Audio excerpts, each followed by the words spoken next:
Posloucháte podcast Czech Space News, který vám přináší agentura Czech Invest a Ministerstvo dopravy. The infrastructure is just a starting point. The real, let's say, value creation is when you create exactly these applications, these products, and so forth, and that brings value to the society, brings value to the Czech Republic, to Europe. 8, 7, 6. Panenko, skákala, to snad není možné. 5, 4. A teď prosím vás všichni, co nás sledujete, držte palce. 3, 2, 1, top. Top. Allumage contrôle. Allumage bulletin. Allumage des EAP, décollage. Ahoj, vítejte u podcastu Czech Space News, kde vám přinášíme novinky a zajímavé hosty z oblasti vesmírné vědy a kosmického průmyslu.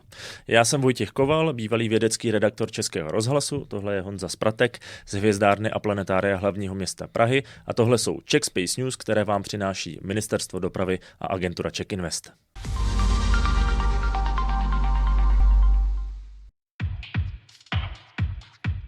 Okay, so our special guest today on this Czech Space Week is the chairman of SpaceY, which is former Galileo Services, and it's Gard Ueland. So hello, welcome to Czech Space News. Thank you very much, and thank you for having me. The SpaceY or Galileo Services is celebrating 20 years of existence. So maybe, I know it's quite a broad question, but from these 20 years of history, what moment, maybe what project or service was most significant for you? You know, there is so much to talk about, but I think the most decisive moment, apart from when we founded Galileo Services, because I should mention that when we founded Galileo Services, we saw the need for having focus on the downstream, on the users, so that this did not only became a space project.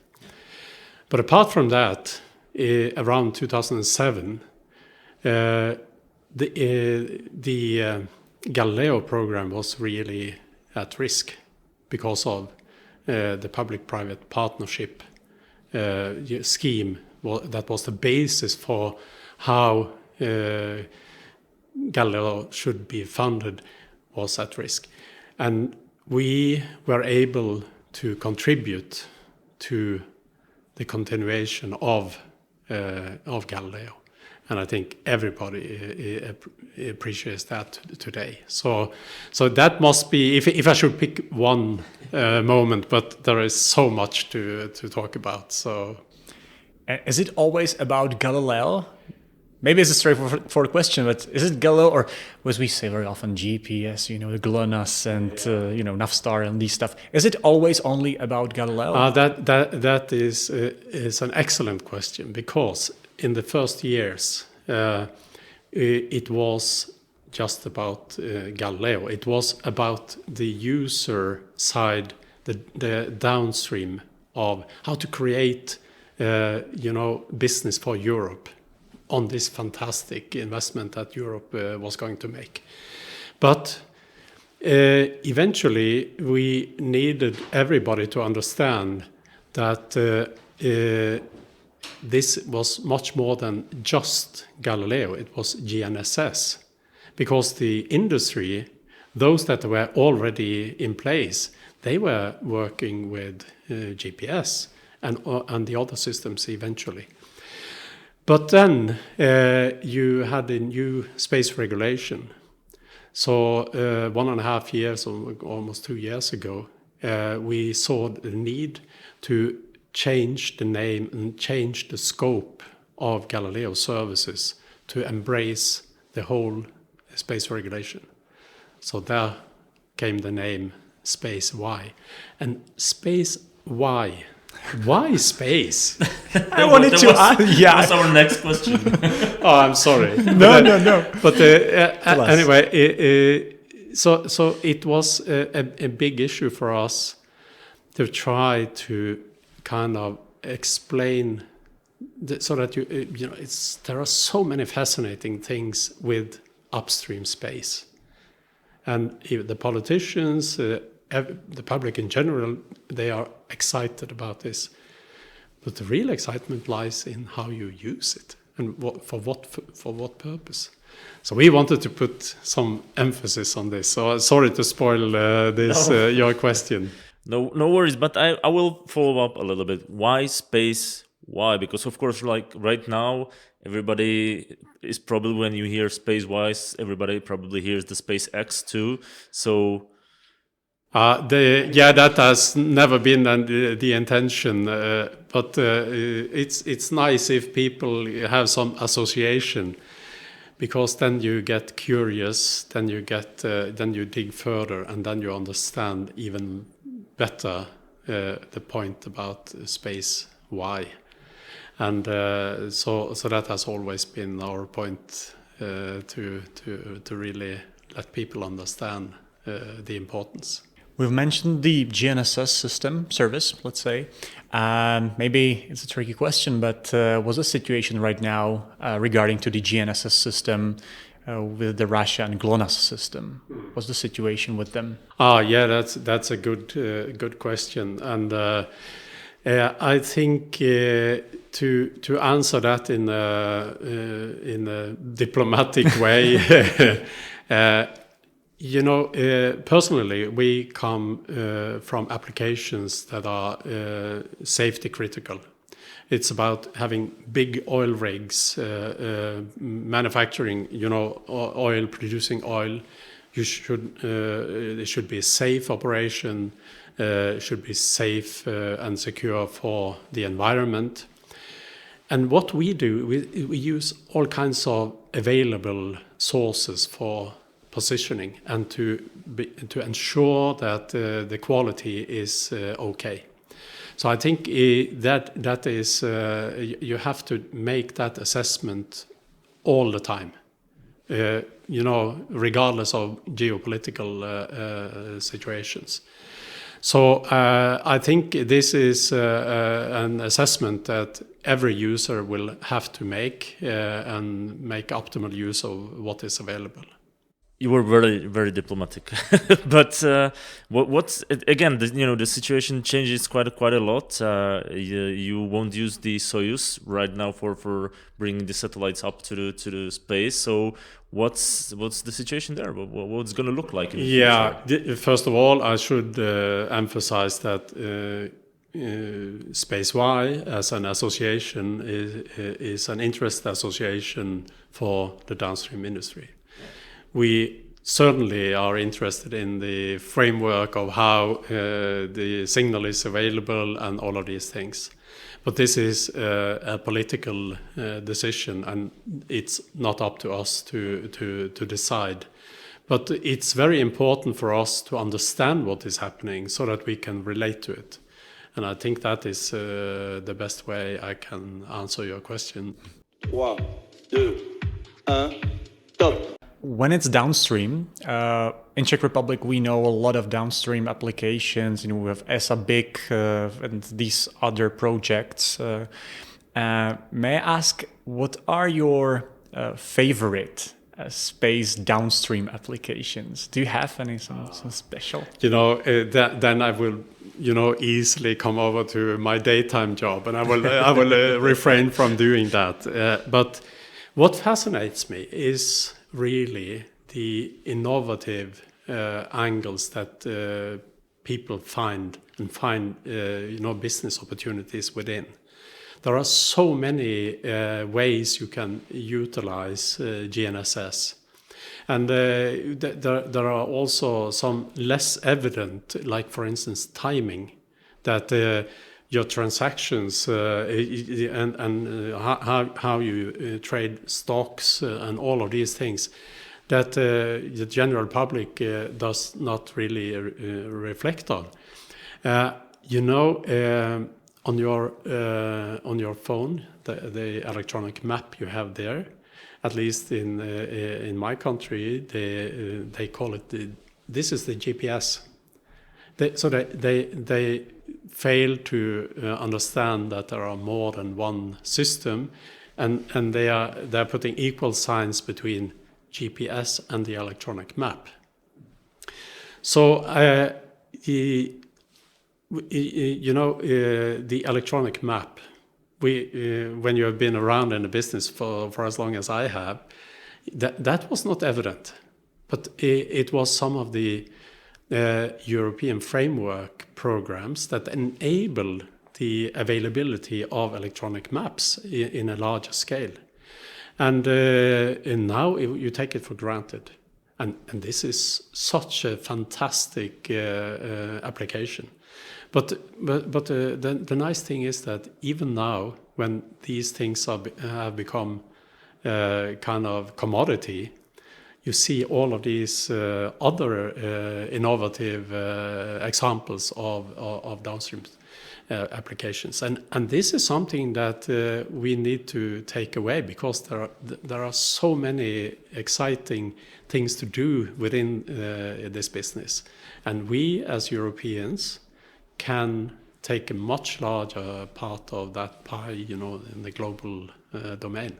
A few weeks ago we were talking with Teresa Kubicová from Czech Invest, basically about what you just said, that there are a lot of really nice applications here in Czech Republic, a lot of Czech startups using this data for some monitoring, and navigation, some trip advisor, trips, basically.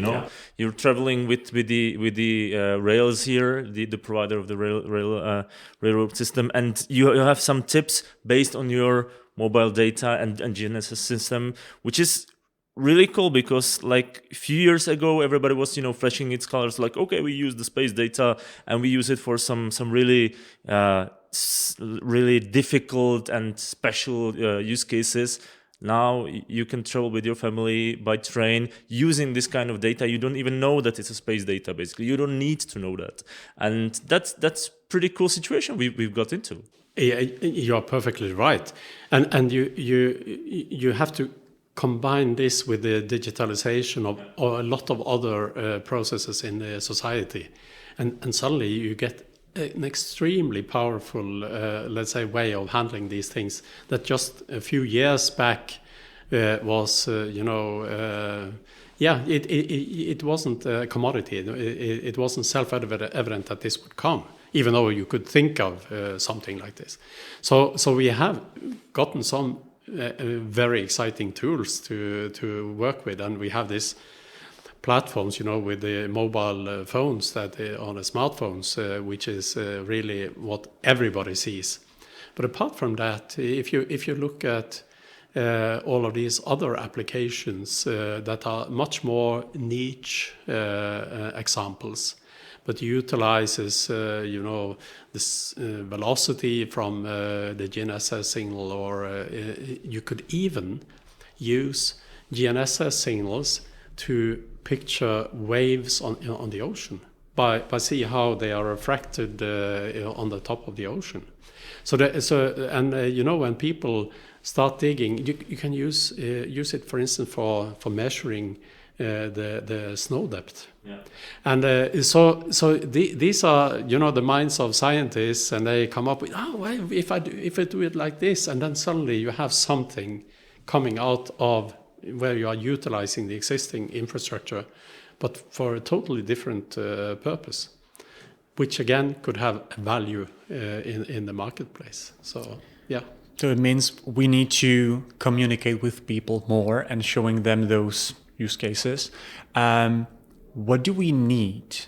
So what should we do more to, let's say, show people that space is what they are using?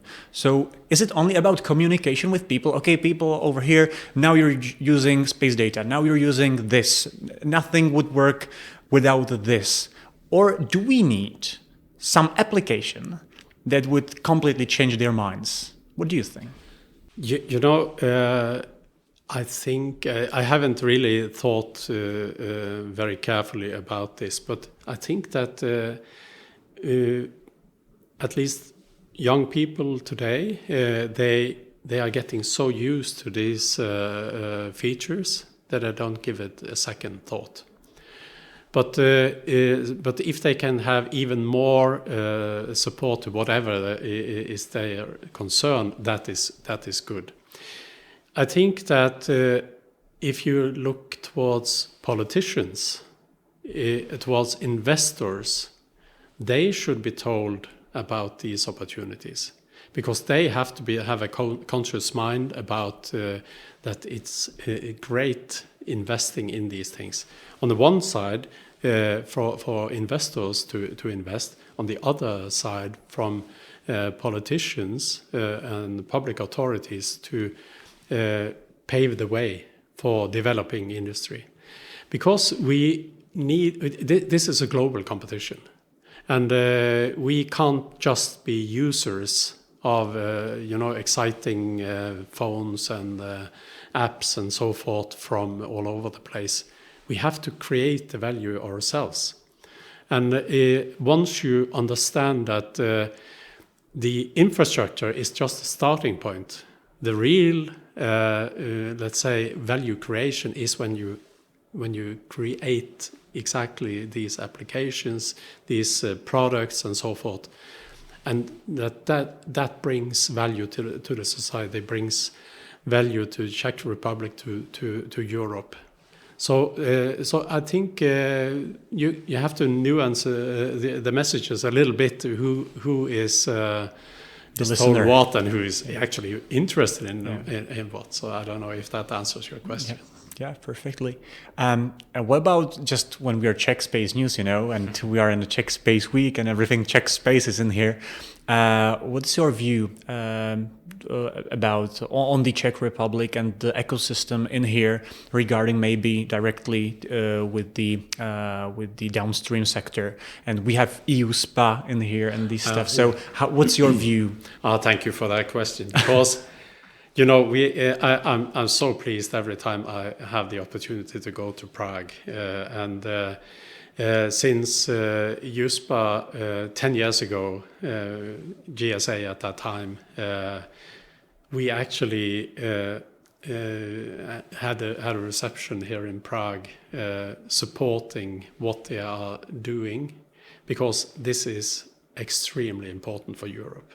So we want, as an association, we wanted to support and say we are here to support this, because this is close to our heart.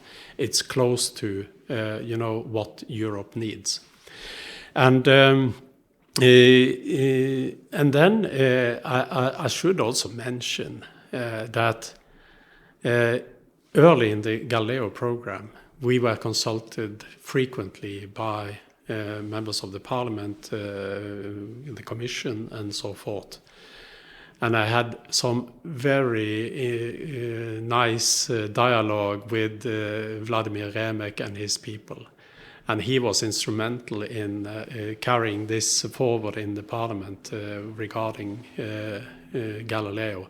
And he also understood the importance of focusing on downstream. So that was a very pleasant surprise, and I have a very nice letter from Vladimir to myself after that process, so I kept it. These were 20 years. Where will you go in the next 20 years? What's the future of the SpaceY and just the Galileo services itself, GNSS system? Where's the future in 20 years? Yeah, that is a great question. I wish I knew, because then I could do the right decisions at this stage. But frankly, I think if you look at SpaceY now, SpaceY is mirroring what is happening at political level in Europe by design. I think what unfortunately is happening these days and since 24th of February this year has kind of changed the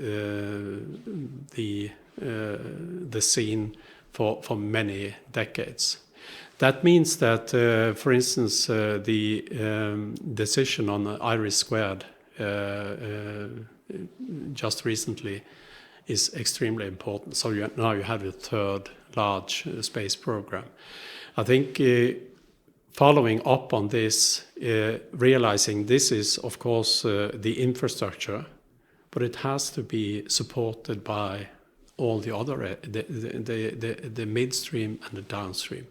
It has to be, because think about it, IRIS² is about secure connectivity.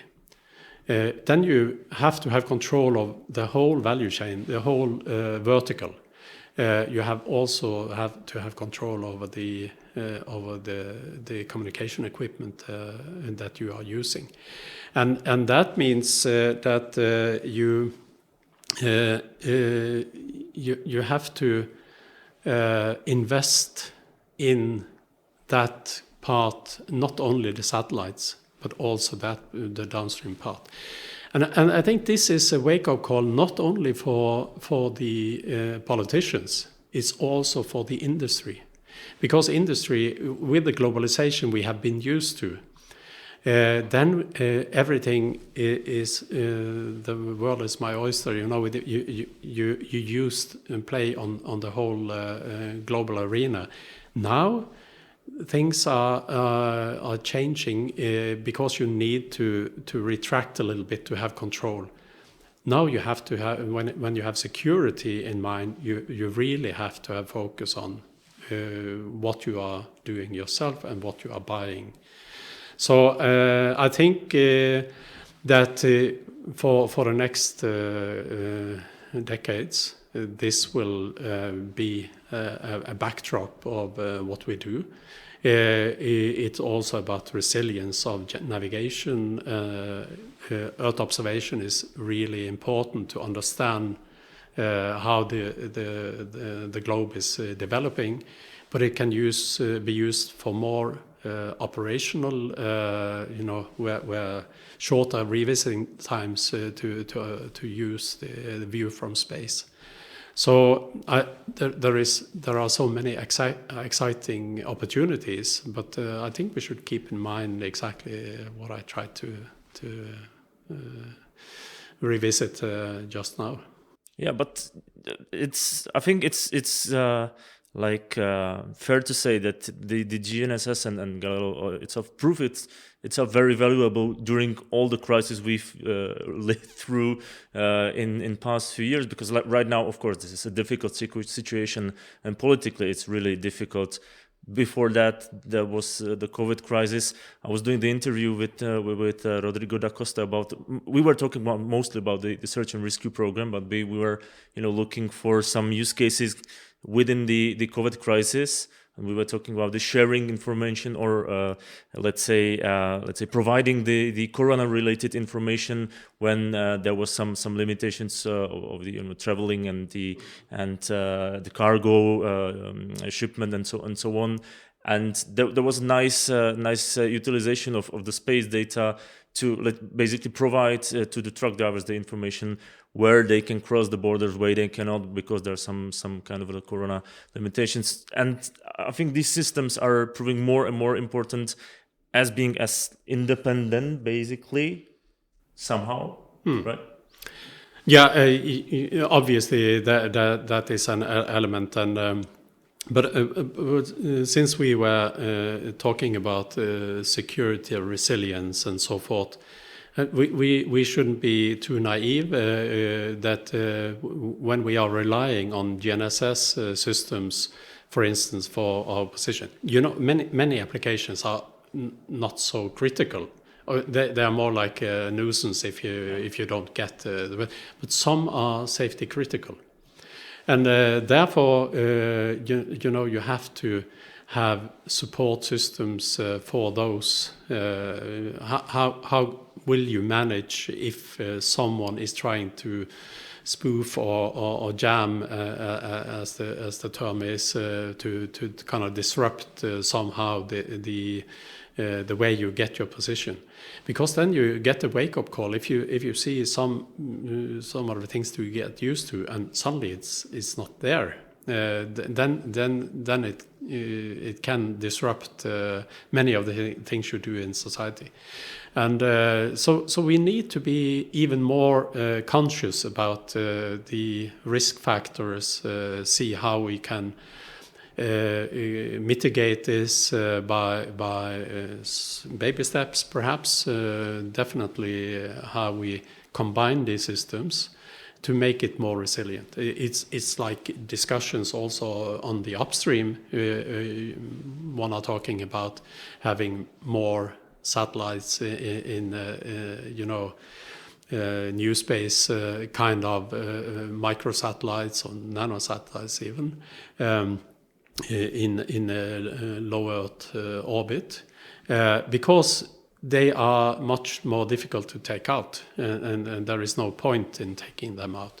Then again, space debris is a big threat if someone kind of starts to blow up satellites. So there are a lot of different kind of challenges, but some of these challenges we can't let's say. We can't remove the threats, but we can discuss and develop mitigation techniques and products and services. And I think we shouldn't be desperate or anything, but it's common sense to develop this further, to making these systems more resilient. And we hope that today on the Space Gala evening, on the Czech Space Week, you will be able to discuss, for example, these situations also with colleagues from industry, for academia, and other related sectors. Mr. Ueland, thank you very much that you've been the guest of the Czech Space News and here in the Congress Hall during the Czech Space Week. Thank you very much. Thank you. It was a pleasure. 3, 2, 1, top. To byly další Czech Space News, které vznikají ve spolupráci agentury Czech Invest a Ministerstva dopravy, a my už pro vás samozřejmě připravujeme další rozhovory a další podcasty. A pokud nechcete, aby vám to všechno uniklo, tak nás neváhejte sledovat na Spotify, Apple Podcast, YouTube a všude tam, kde jste zkrátka zvyklí poslouchat. Všechny díly jsou také umístěné na webových stránkách czechspacenews.cz a najdete nás také na Instagramu. Ještě jednou děkujeme, že jste nás poslouchali a budeme se těšit zase příště.